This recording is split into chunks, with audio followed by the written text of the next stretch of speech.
16 வயதுக்குட்பட்ட சிறுவர்கள் சமூக ஊடகம் பயன்படுத்த தடை. மலேசியாவில் வெள்ளம், நிலச்சரிவுக்கு இதுவரை 160 பேர் பலி.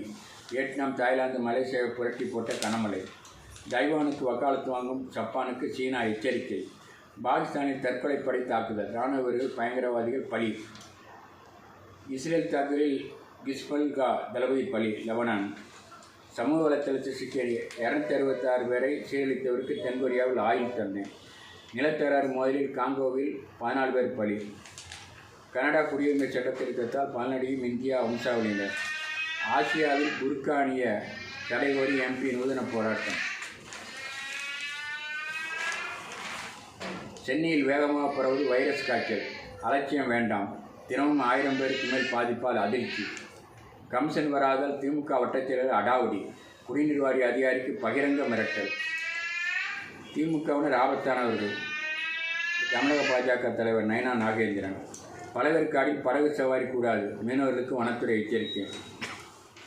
வரியப்பதிவில் தில்லுமுள்ளு. அம்பத்தூர் மண்டலத்தில் மாதம் ரூபாய் 1 கோடி ஊழல். காக்கா ஆலியை அகற்ற ரூபாய் 90 கோடி திட்டம், அனுமதி வரவில்லை என்கிறது ஆணையம். 2வது மாடியிலிருந்து விழுந்த 78 வயது மூதாட்டி உயிரிழப்பு.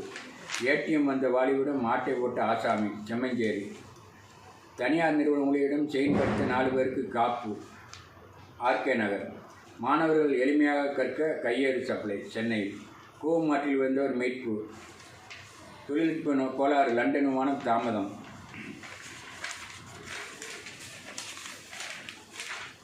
கிண்டி மெட்ரோ ரேஸ்கோர்ஸ் சாலை நடைபயமாலம் 2 மாதங்களில் தயார். கடைக்குள் புகுந்து போன் தேடியவர் கைது.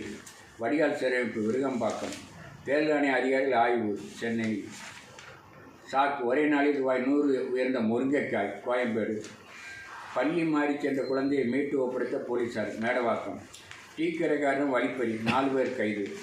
காலாவதியான இட்லி மாவு விற்பனை, ஆன்லைன் நிறுவனத்திற்கு நோட்டீஸ்.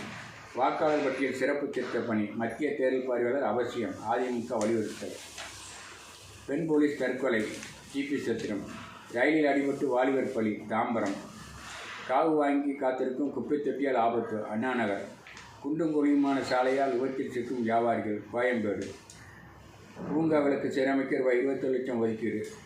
கோயம்பேடு பஸ் நிலையத்தில் அமைச்சர் ஆலோசனை.